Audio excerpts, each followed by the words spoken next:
The nail in the coffin!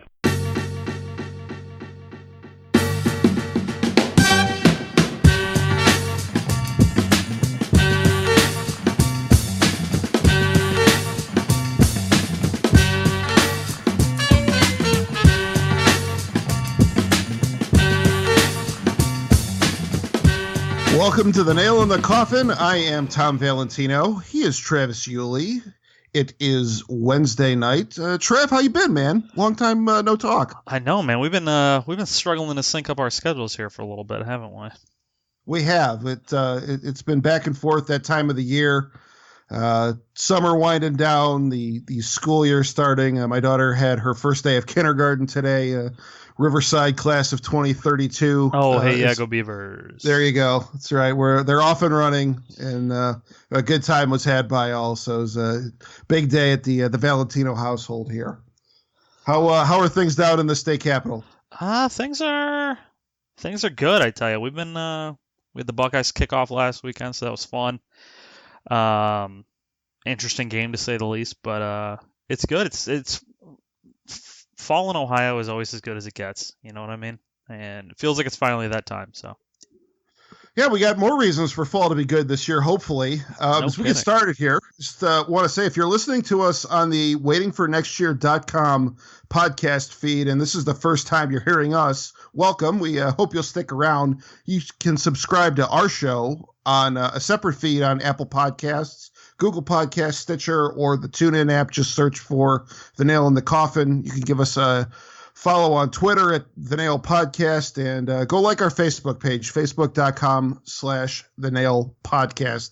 All right, so as I was saying, after about 8 months of waiting and all kinds of buildup, the Cleveland Browns are finally going to begin their 2019 season this Sunday down at First Energy Stadium. The Tennessee Titans come into town. A lot of excitement, a lot of hype. It's all happening. We think, or at least we hope, this is going to be the year that things finally turn around and the Browns become a by God contender. Past couple weeks, no shortage of Browns coverage around here and nationally. I've seen a whole lot of retrospective pieces on the greatest hits, and I use that term loosely, of bad Browns football over the past 20 years since they returned to the league. I wanted to go in a different direction, and as we were kicking some ideas around for the show this week, I told Trav, we want a positive season. We got to start with some positive vibes here. So I think if we put our heads together and we really try, we can dig through 20 years of football and possibly come up with just enough material to fill one podcast episode. Trev, what do you say? It's going to be a challenge, but I'm up for it if you are. All right, let's try. So we each were working on putting together some lists of our favorite memories. To be clear, this is not any sort of an objective ranking of specific games or moments or players or anything like that. It's just is there anything positive that you could take from the past 20 years of Browns football? Not necessarily even chronological order. I'm sure we're going to be jumping around. But we're swimming in the shallow end of the pool here, so it's entirely possible that our list might overlap a little bit. But I think a good place to start, or as good a place as any, 2002, the only playoff year since the Browns have returned to the National Football League, and let's cut right to the chase. Week 17, the game against the Falcons down at the stadium, and the famous three words, "Run, William, run." Where were you for that game? What do you remember from that? I will be full disclosure here. I remember very little of this. This would have been my first year out of high school. I was living at home with the old parents and attending Harvard on the Hill, as they call it, around Lake County. You may know it also as Lakeland Community College, former home of the Browns preseason training. I remember watching it at my house with my dad and not really... I don't know that we really were bought in at that time. It's kind of weird to say, and truthfully, I was fully invested in the Ohio State Buckeyes at this point. They were on their march to a magical national championship season, And I think even though I was living in Cleveland still at the time, Ohio State was still probably my primary team at the moment, or at that time, and the Browns were kind of taking a back seat. So I don't know. It kind of disappoints me now to say it. I don't know that I fully embraced what I was seeing, and I don't know that I ever expected it would take me that long to see something similar. But it's not a particularly vivid memory for me, honestly. All right. My memories are a little bit sharper. You better have more than that. We are off and running here. So this would have been when I was about halfway through college down at OU. And back then we were on quarters. So I was home between the fall and winter quarters for about 6 weeks. We came home around Thanksgiving. Oh, I forgot went you back guys to had the that new year. ridiculously stupid schedule. Oh, I love that schedule. So going to semesters was a huge mistake. You must have never needed a job over the holidays or summer. Or actually, you guys got them all for holidays, didn't you? That's right. Yeah. Sorry, I don't mean to derail here, but no, it was fantastic for making some bank when you were home in the middle of the year. We caught it on the business end over the summer, but yeah, the wintertime it was a nice break. So anyway, my dad at that point was splitting a season ticket package, I think with my uncle and a few other people, and my dad always made sure that the games he got were towards the end of the year because those were the games that I'd be home for and we could go down there together. Nice. And we had gone down to a game, I think it was about 2 or 3 weeks before this against Carolina. And the Browns were kind of flirting with the playoff picture. They were on the fringes there. And we had found our way down to some seats that did not match the number and section on our ticket stubs down in the 100 level. I know it was, but that was the highlight of that day against Carolina. It was a horrid game. I think the Browns scored like 6 points, and it was kind of looking like that was going to be the nail in the coffin on their season. Good but plug, great plug. There you go. So Browns got themselves back into contention. I think they had that game at Baltimore the week before where they had to drive about 95 yards in the last 2 minutes to beat the Ravens and set up the win and you're in scenario. Or no, it wasn't even win and you're in. They needed some help on that last week. So we were back down there for the Falcons game, and somehow, I'm not going to go into detail, I ended up about 4 rows or maybe 10 rows off the field on the 50-yard line behind the Falcons bench. And I should also preface this by saying that back in the day, do you remember Hornblowers? The bar? Yes. Yeah.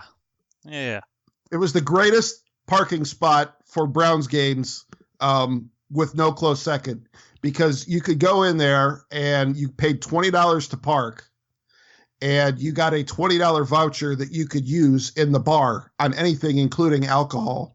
So you could basically go down there, tailgate, hang out, go across, over the bridge and go over to Muni if you got friends over there. It's a go wonder to the game. That place isn't still in business. I think it's like a marketing agency now. Yeah, that sounds about right. Yeah, but and then anyway, you come back to the bar afterwards, and have one more, and then wait for traffic to clear out, and then you could go home. So we went into the game, and super intense game, obviously, and I think the Browns were actually down by like a touchdown going to the fourth quarter. They take the lead, and the 2 things I remember from that fourth quarter after that. Well, 3 things. Number 1, I think Tim Couch broke his leg, so Holcomb had to come in. And that set the stage for his awesome playoff game the week after that. Number 2, obviously, was Run, William, Run. And that previous summer, I had worked as an usher over at Jacobs Field. And a guy that I had worked with over there was also working Browns games, and he was working our section at this Browns game. So when William Green went running down the sideline, I went running down the stairs and bear hugged the usher, because I was looking for pretty much anybody and everybody to high five and bear hug and everything else at that point, because that stadium had just come unglued. And then the Falcons' final drive, so they're down 8 points, And all I remember is whatever help the Falcons had needed at that point in other games going on at the same time, it had come through. So the PA guy at the stadium on more than one occasion on that final drive was announcing very loudly and very clearly, the Falcons have already clinched a playoff berth. So as in, like, he just stopped short of saying, like, stop trying, damn it. Save yourselves and take us with you. Right. So they got it down inside the 5 on 1st and goal, and the Browns came up with a huge goal line stand. I think Dwayne Rudd even had a big play in that sequence, and the Browns won. So we went back to hornblowers. Every friend that I knew that was down there all happened to pile into this corner of the bar, and we watched, I think it was like a Packers-Jets game or something, and whatever way we needed that to go, it did. And, the Browns made the playoffs, and I think to this day that might still rank as the most fun sporting event I've ever attended in person. No kidding. Great day. It sounds like it. Yeah, I honestly think, and I think because when the Browns left, I don't know. I switched to college football. I didn't get super into the NFL at that point, and because I was spent all that time getting invested in Ohio State, and they were in the midst of a magical season, I probably didn't appreciate that Brown season as much as I probably should have. So that one's on me. I'm glad at least one of us took advantage of that. Well, I think also, had you known what kind of a drought we were going to be in for, might have taken advantage. Yeah, that's right. Ohio State, things have gone significantly better, and the Browns not so much. Hopefully that changes this year. Hopefully we get a week 1 win at home, or just a week 1 win period, because that has not happened for your Browns. Do you know there's been one in the 20 years that they played? They're 1-18-1 in opening games since returning. Do you know when the only win was? I'm gonna say no. I don't specifically. I if I were to guess, I'd probably say 2004. Yeah, there you go. Yeah, there you go. Well done. I was at this game as well. So the previous season, the 03 season, wrapped up. The last home game that year was on my birthday. And again, I was home on break, and my dad took me down to that game, and the Browns lost to the Ravens 35-0. Happy birthday. The best, I think the highlight of that day was there was a Tasty Cakes truck outside the stadium handing out free samples on our way back to the car. That is a highlight. That was my birthday cake that year. But that was a miserable game. And I specifically told my dad, hey, listen, I'm graduating in the spring. So like next year, you don't have to wait until it's 15 degrees and the Browns are already 10 games under 500 when you're up to pick some games. He came through the next year. He got the opening day game, and that was again against Baltimore. And that was Jeff Garcia, and the Browns came out and beat the hell out of the Ravens. I think it was 20-3. So it was a fantastic afternoon, and optimism was riding high as we left the stadium that day, and the weather was much nicer as well. I can imagine. All right, I'm going to throw one out to you. Okay. Fast forward roughly 6 years, Browns off to a typical slow start. To say the least. They are 1-3 coming off a bye in week 5, hosting the New York Giants at home on Monday Night Football. Okay. This would go on to be a less than exciting season for the Browns, obviously. They'd finish at, I want to say they finished at 4-12, but honestly at that time all the records kind of run together, so don't quote me on this exactly. But I remember watching this game for no real reason. It was Monday night, and what else do you have to do with your friends but sit around and watch Monday Night Football during football season? And at this point, it's 2008, so I'm still in my early 20s and acting as such. And so it was one of these days where I'm going to skate out of work early, start just drinking early for no reason other than I got nothing else to do, right? I feel like doing it.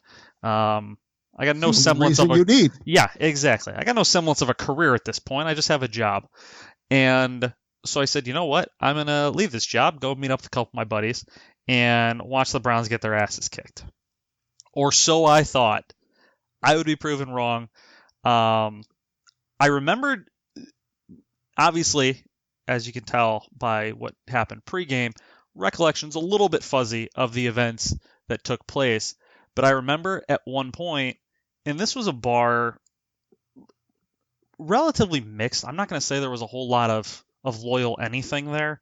There weren't Giants or Browns fans. There was really nobody particularly passionate on either side. A few Browns fans mixed in and a few Giants fans mixed in, but mostly it was just people at the bar watching Monday Night Football. And I remember running around. They had, they got the booths on the back of the wall, right? And then they got all the tables in the middle lined up. And I remember, I believe it was probably the fourth touchdown. It wasn't the very last one. But it was, as it was very apparent at this point, that the Browns actually were going to look competent for this game against a relatively respectable team. And I think that was the year after the Giants won the Super Bowl. I might be wrong about that. Yes, it was. But okay. So the Giants coming off the Super Bowl, Browns terrible. Just looking like a completely different team. And I remember celebrating so irrationally at this game that would turn out to be completely meaningless in the grand scheme of things. But running laps around this bar, high-fiving people who truthfully could not care any less about who was winning this game. But, and this again might be revisionist history. I remember people being legitimately excited for me, or at least that's what I told myself at the time. That's and nice. As that season obviously eventually fell back from the, we washed that out of our memories quickly as we could, right? And they got pretty much destroyed the rest of the season. I think they they won 2 more games the rest of the year, and we're never really in serious contention. But that 1 week gave us a brief glimpse, and this was coming off of the year when they went 10-6 and just missed the playoffs. So right. Hopes for the Browns at the time were irrationally high. I think week 6 we should have probably known better. But that game gave us this glimpse like, okay, maybe they figure it out and they can get back in this thing. Spoiler, they did not. That evening was, up to that point, it was one of the more fun regular season games I can remember just watching, starting to watch it casually and getting very into it by the end of it. Yeah, I was at that game actually, and it was a Of course you were. Of course you were, and I bet it was awesome. It was a great night to be down there. You know, the thing about that is it was the year that the year after the Giants had won the Super Bowl with the Tyreek catch and broke up the Patriots' perfect season. And I remember that the Browns played the Giants in the preseason in 2008, and that was also done by a game that was broadcasted by ESPN and the Monday Night Football crew, and the Browns got their doors blown off. Now, obviously, preseason games don't really matter in the grand scheme of things. You're looking for different things. You're evaluating bottom of the roster guys. But even the starters who had played in that game, nothing looked good. Nothing went right. And the Monday Night crew was like, what the hell are we looking at here? We're going to have to see these guys, we're seeing these teams play again during the season when it actually counts. This is going to be horrendous. And, as you had said, the Browns the year before had gone 10-6. And because of that, there was a lot of momentum coming into that season. And the Browns were this hot team that were coming on like a freight train and got a whole bunch of primetime games that year. Boy, that kind of sounds familiar to current events. Yeah, might sound familiar to you folks at home. Yeah, but that was why the Browns were on Monday Night Football. And yeah, you're right. The season got off to a rough start, and went into the bye week limping at 1-3, I think. And yeah, it came out on Monday Night Football, week 6 against the defending champs, and hammered them, and it was awesome. And yes, the Browns only did win 2 more games after that, the rest of the year, both on the road. They did not actually win another home game until very late in the season of 2009. It was a December 2009 Thursday night football game against Pittsburgh. I don't know. Do you have any recollections of this? Because this is another one that I was at. I vaguely remember the game, but I have a little bit of a correction for you. You say the Browns got their doors blown off in the preseason. The score was actually 37-34. Oh. But at one point the Giants were up 30-3. So there you go. Okay.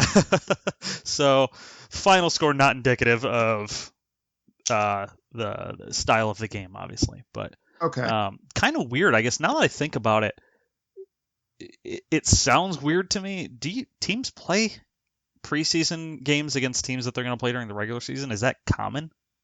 It's pretty rare. I would think so, right? Yeah, I'm not even sure like how preseason matchups get determined. There's no rotation like how the regular season schedule works, as far as I know. I know like way back in the day, there used to be games against division opponents in the preseason.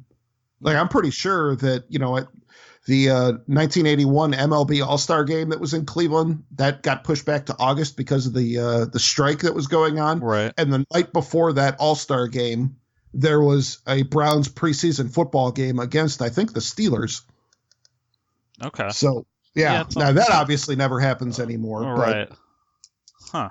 Yeah, it's rare. I can't remember the last time that's happened with the Browns. It probably hasn't been too long because they were playing Detroit in the preseason pretty much every year for a while in Battle for the Barge. Yeah, they got it. The Battle of the Barge. That's right. So a little side note about the barge. I found out that there's actually 2 barges. Yeah, I know. that is such a buzzkill. It is. I don't like to talk about that. I'd like to prefer I didn't know that. I like to pretend I never heard that and it never happened. Yes, the barge is singular and it belongs to us. Yeah, that's right. No further notice. Take that, Detroit. But yeah, this 2009 game, the Browns came into that game, I believe, 1-11, and this was Mangini's first year, and he looked like a dead man walking. And that game, it was on Thursday Night Football, and it was 6 degrees, minus 15 wind chill. My college roommate Tim and some family members of his were coming up from Columbus. They had an extra ticket. They called me the day of the game. They're like, "Hey, you want to go down there?" And I'm like, "Yeah, sure. It's a Browns-Steelers game. Why not? I got nothing else going on." So I went down there. I'm telling you, that had to be the coldest game I've ever been to. I was physically sore when I woke up the next morning. I was in literal pain from being out in the cold for that long. And we were actually like out of the wind where we were sitting. So anybody who was in the upper deck, I don't know how they made it. It was crazy. But that game, 8 sacks for the Browns. And it was their first win against the Steelers since 2003. And that ended up being the first of 4 straight wins that ended up saving Mangini's job for a year. So yeah, it was, and as I'd said earlier, that was the first time they had won a home game in over a calendar year, since that Monday night game the year before. And yeah, the players came running out on the field. You'd have thought they just won the Super Bowl or something with how they celebrated, but that was a fun time down there, as bitterly cold as it was. Nice. Yeah, I will. All right, I'll respond in kind with my my coldest game that I can recall. Not great planning. God bless my brother and sister-in-law. Wonderful people. Thought for our wedding gift to my wife and I when we got married. Her the Bengals fan, me the Browns fan. They would get us tickets to the Browns-Bengals game in Cleveland, December 11th of 2016. And I tell you, had it not been a wedding gift, would not have gone. It's one of those games that, and I've been to a few of these, probably more so Ohio State games from years ago, just because Browns haven't given me a whole lot of reason to suffer through the elements much over the years. But this game, we had these tickets and we're looking forward to it, and then we realized, probably a week ahead of time, it's going to be goddamn miserable down there. But we have to go. If anyone had just given us the tickets or under any other circumstances, we would have been sitting on our couch. But we're like, all right, goddamn, let's get our stuff together. bundle up, do all this, and we sat up there, and it was probably, I don't know, in the 20s, but it was like wet, slushy, gross snow and windy as hell. And we're sitting there, and my wife, God bless her, we're barely celebrating, right? No one has the energy. To this day, I can't even tell you who won the game. No idea what happened in the game. Because we left it around halftime. We're like, you know what? We got some pictures, so they know we came. We're pretty much covered, but this is hell on earth. I don't know why anyone is still here. Let's get our asses out of here and go get some food. So if I recall, honestly, I think the Bengals were kicking the shit out of us early, and we're like, okay, the Browns aren't going to come back. I'm like, cool, let's go. We can go home. I'm good. And my wife responded as well.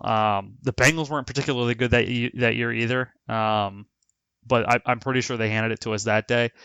And it was one of those days where my wife looked at me like, how the hell did you get me to move to Cleveland? And I looked right back at her like, yeah, I couldn't tell you myself. I don't know why I came up with this crazy idea. But it's one of those things that you look back on, and even if it was miserable in the moment, right, you still enjoyed yourself, still got out and made the best of it, even if it was awful while you were doing it. It's better as a memory than it was as an experience. I'll put it that way. There you go. Well, a better memory of a Browns-Bengals game. Let's go back to that 2007 season, the one and only time the Browns have had a double-digit win season since returning. They went 10-6 that year, and the first of those wins, Week 2 against Cincinnati. You might remember in Week 1, Charlie Fry had won the pillow fight that was the Browns quarterback competition during training camp that year. Got benched, I think, during Week 1 and traded the day after. Yeah, that was a bizarre start. Is that the most bizarre start anyone's ever seen to a 10-win season? If it's not number one, it's on a short list. It's got to be in the team picture.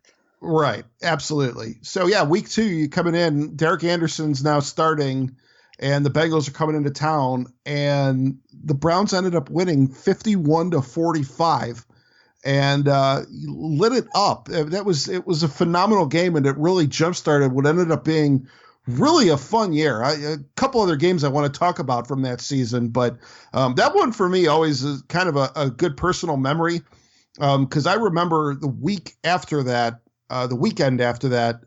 Michelle ended up moving in with me. So that weekend, while the Browns-Bengals game was going on, I was at her place with her family helping to pack. And when the game came on, we all kind of sat down, and we were just going to kind of have it on in the background. We didn't think much was going to happen, given the way the week went. The game went the week before against Pittsburgh. So as that game got more interesting against the Bengals, we all kind of got roped in. And at that point, it was really cool because, at that point, we'd been dating for, not quite a year. And I'd been over to some family functions, the holidays and stuff like that. That was the first time, I really, watched a game with my father-in-law or, gentleman who ended up becoming my father-in-law. Right. Yeah, exactly. And it's kind of a cool bonding experience. And, everybody kind of puts out the fine china for the holidays. But to see somebody get legitimately fired up for the Browns game, I'm like, this is pretty awesome. I like this guy. This is great. This is my kind of guy. This is my kind of guy. Yeah, exactly. And that was fun. The second game that I distinctly remember from that season, the snowstorm game against Buffalo. I don't know how much you remember for that one, but that was the game where the entire field was just in a whiteout, and Browns ended up winning 8-0. I think there was a couple of Phil Dawson field goals and a safety, and the one of them was relatively far given the conditions. And the best part of that, we had Gus Johnson on the call, which I can't think of a better announcer to call a game in a snowstorm than Gus Johnson. It was a perfect day to sit home and watch a game on television. I don't know that I'd want to have been there for that one, but that was a lot of fun. I actually remember that that Browns-Bills game pretty vividly. I remember sitting on my couch with one of my buddies at the time. I was sitting on my friend's couch at the time, not my couch. And we're sitting there watching, and we're putting in our picks for the day. And the Bills at the time were pretty damn bad too.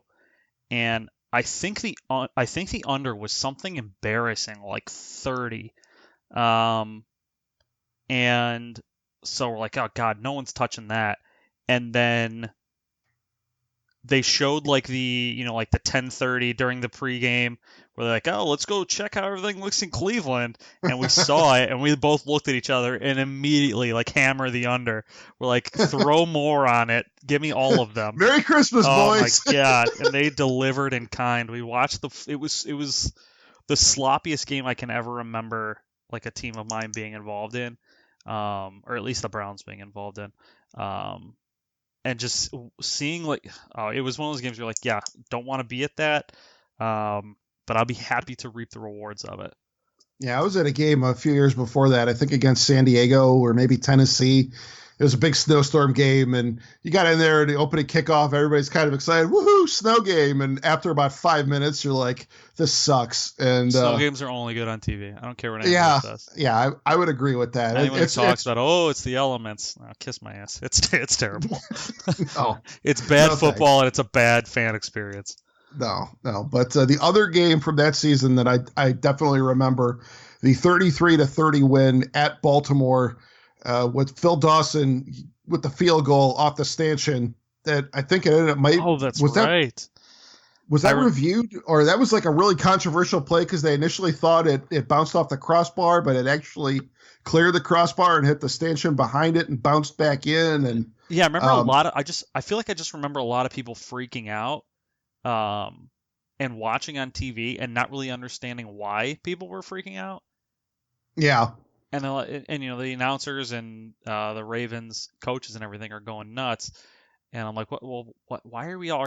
You couldn't even tell, at least from where I was, you couldn't even tell that it had bounced, back over.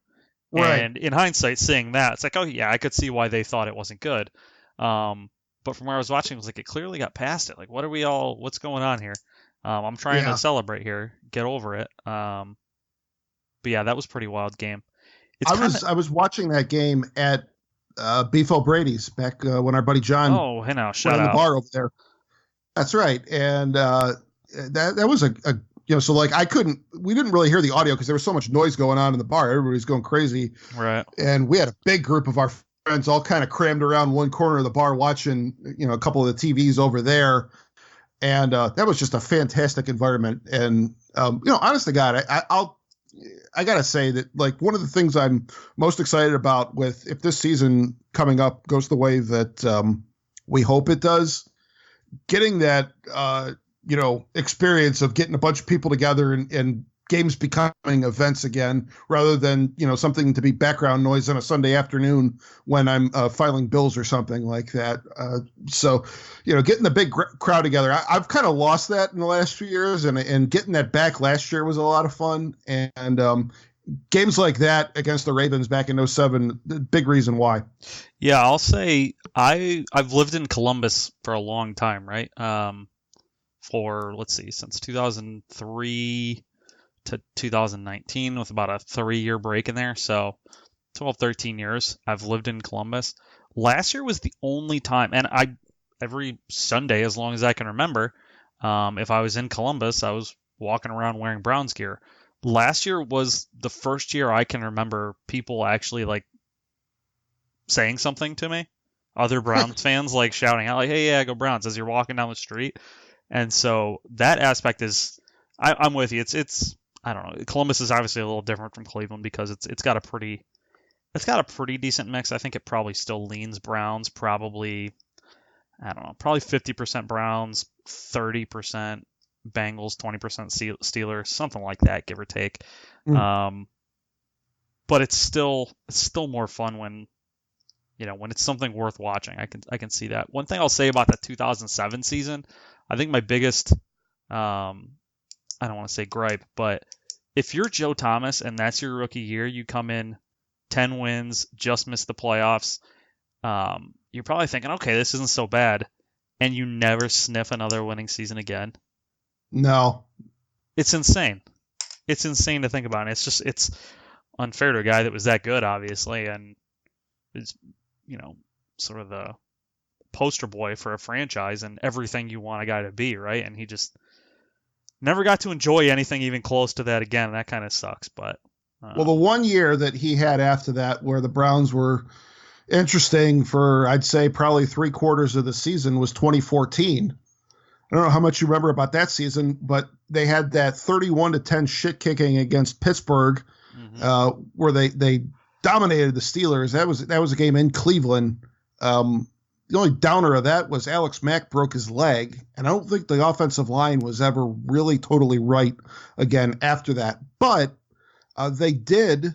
I think they had a loss in there, but then they came back and they won 3 straight games after that, including the third game in that streak was a 24-3 win at Cincinnati on Thursday night, and that moved them into first place. And that was another one of those games where I remember being out watching with a bunch of people. I think we were at Quaker Steak over in Menor, if I remember correctly, and great night to be out. And because the game was in hand at the 2-minute warning and we all had to get up for work the next day, we're like, all right, we're going to call it a night. And I had to stop and get gas on the way home. And I remember pulling out of the gas station on 306 there. And just as the final seconds were ticking off and the pure joy in Jim Donovan's voice saying, "Your first place Cleveland Browns," was just fantastic. That was on my list as well, because I still to this day, well, maybe not. I guess I don't want to commit to what I was about to say there.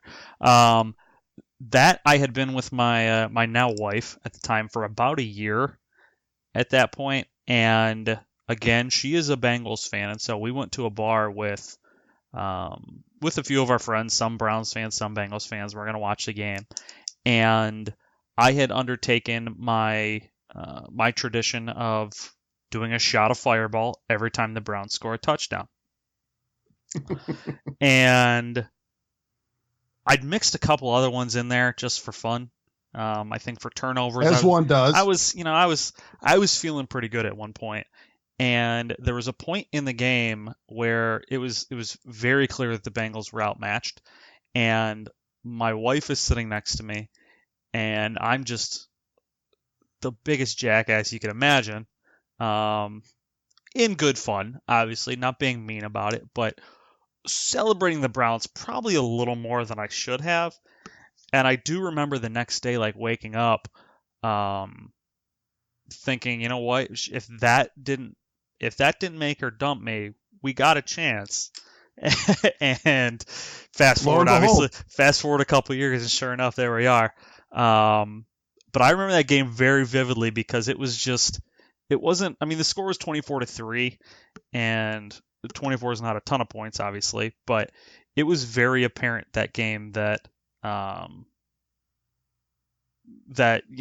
Browns they looked relatively competent. Now, obviously, the wheels would fall off a little bit a couple weeks later and things like that, but I remember that as sort of the first big Browns-Bengals game that my now wife and I ever watched together.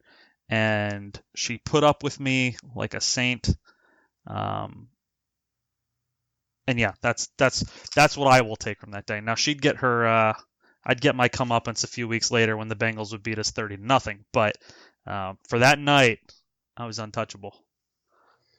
Oh, we're not going to go into that 30-0 game because that unfortunately was another one I was at, and that's a story for another day. You can go listen to somebody else's greatest non-hits if you want that one. Only other ones that I wanted to mention, 2013, there was a game in week 3 against Minnesota. This is kind of a random pick, but Brandon Whedon had gotten injured the week before. The Browns looked like they were dead in the water, and Brian Hoyer came in out of nowhere. Nobody had any clue what he was capable of at that point. And he threw for over 300 yards and 3 touchdowns. He had a bomb to Josh Gordon, and they ran a fake field goal where the punter, Spencer Lanning, threw a touchdown to Jordan Cameron. Basically, they pulled out everything but the kitchen sink, and it was just a super exciting game because going into that, it kind of felt like the season was going to be over before it even really got started, and that just kind of briefly gave us some hope, and that was a fun one. And the only other games other than that I wanted to mention were just last year. the Thursday night game against the Jets, just because that was the arrival of Baker, and how exciting that was for obvious reasons. And then that Saturday night game against Denver at the end of last season, when we were all over my sister's house and hanging out with my brother-in-law, and shout out Rolo. That's right. What's up, Rolo?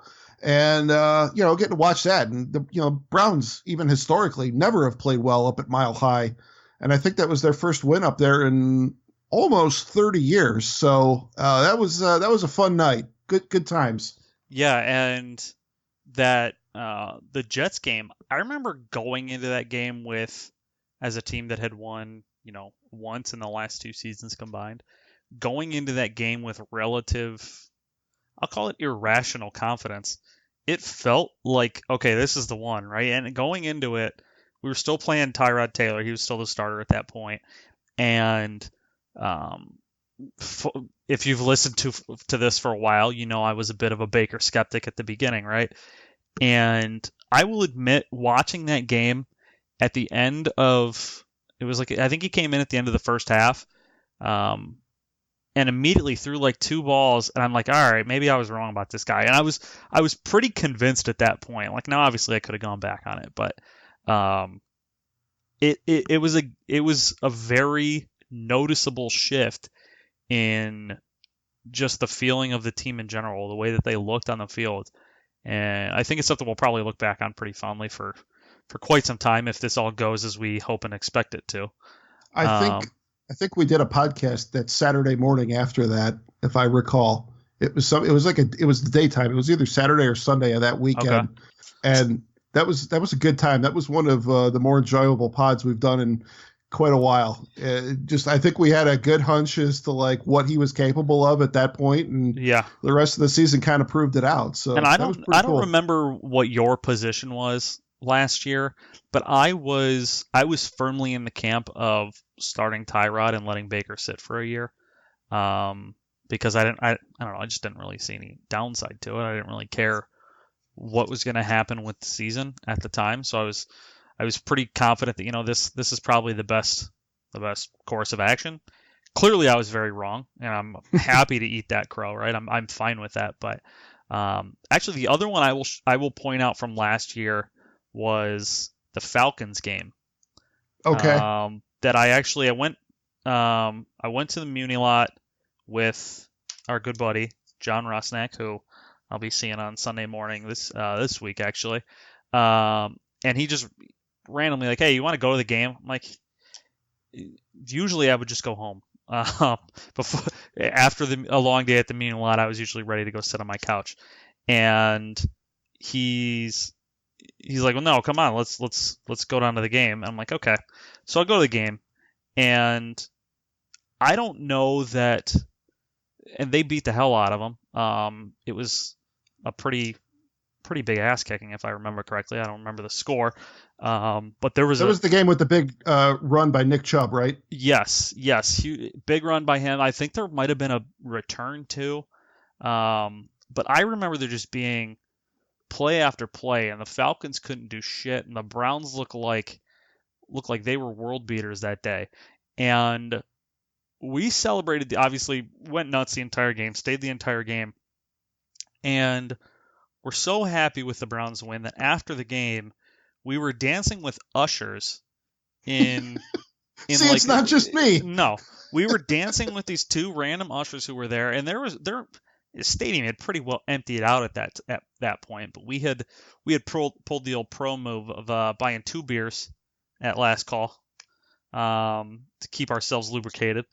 And so we're finishing our beers, and there's the ushers just standing there, and they're playing the music as people are walking out, and we're just marching down the stairs like idiots. God knows why. Like, I don't know why we didn't just walk and drink our beers, but I can picture this vividly. Yeah, it's not hard. If you know me and Russ, it's not a hard mental image to put together. But we just had a great time, and it was like, you know what? This is what it should be like every week here. And obviously they're not going to win all the time. They're not going to beat the hell out of everyone all the time. But you should have the opportunity for those types of games every week. And I think for once, we finally feel like they're in a position to do that.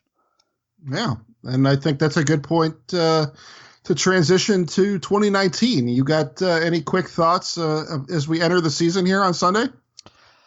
I don't know. I it's weird because we haven't, obviously, the preseason is such a waste of time in almost all respects, in my opinion. And we don't know. There's so many question marks, right? We know on paper the team looks really damn good. They've got a lot of talent, but that doesn't always work.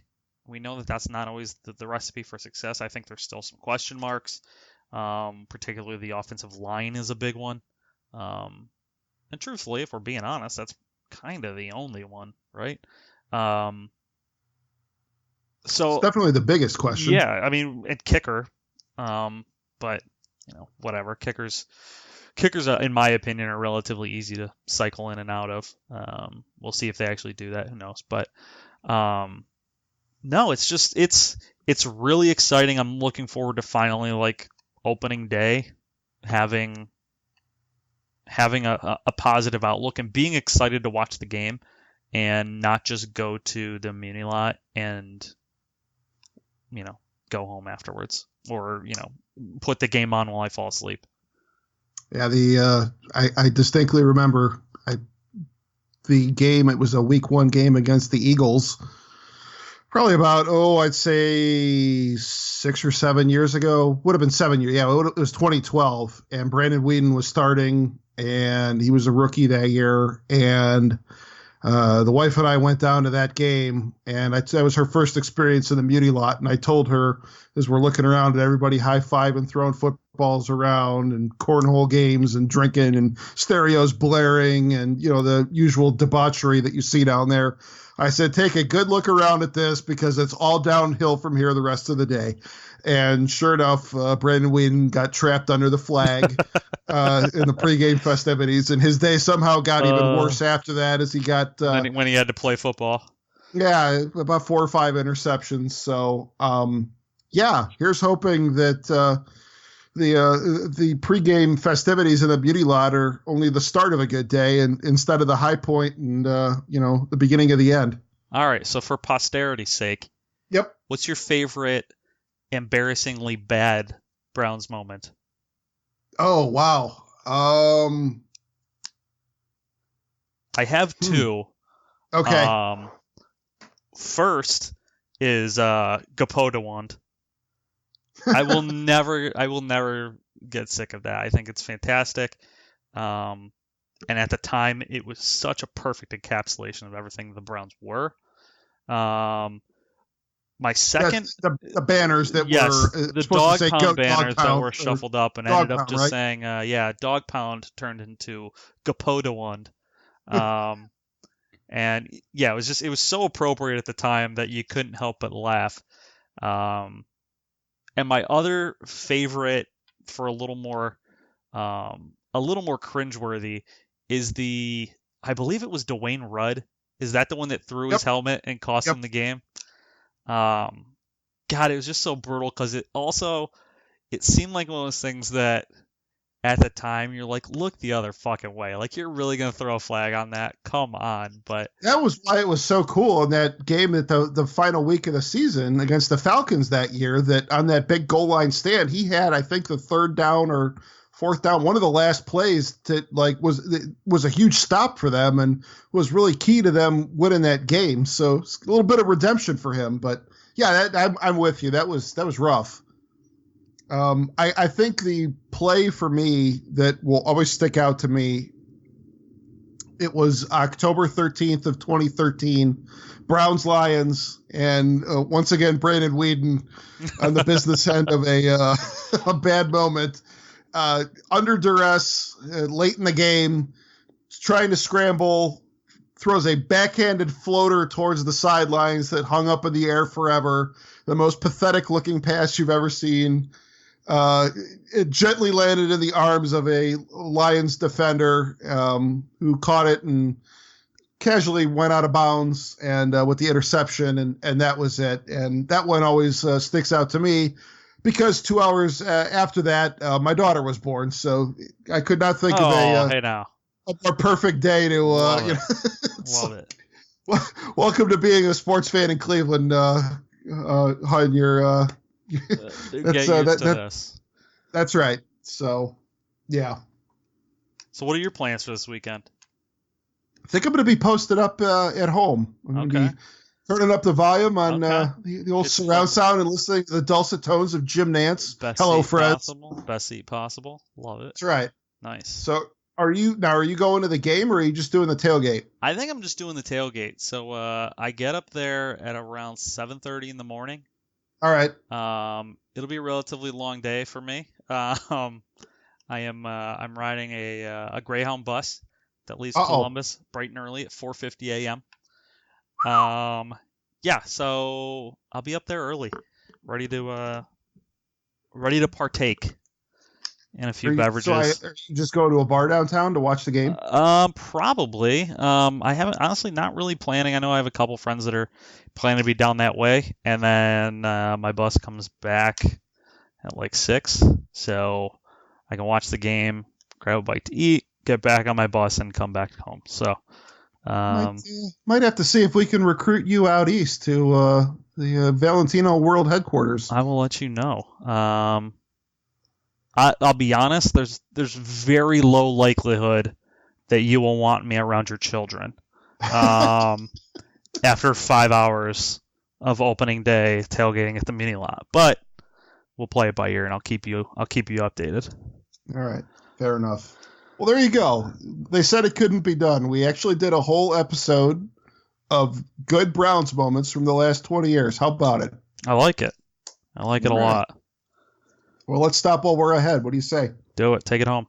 All right. As always, you can subscribe to The Nail in the Coffin on Apple Podcasts, Google Podcasts, Stitcher, and the TuneIn app. You're listening to us on the waitingfornextyear.com podcast feed. You can also stream us every week on waitingfornextyear.com, the website. We always put our episodes up on there. For Travis Hewley, I'm Tom Valentino. It's been The Nail in the Coffin. We'll talk to you again soon.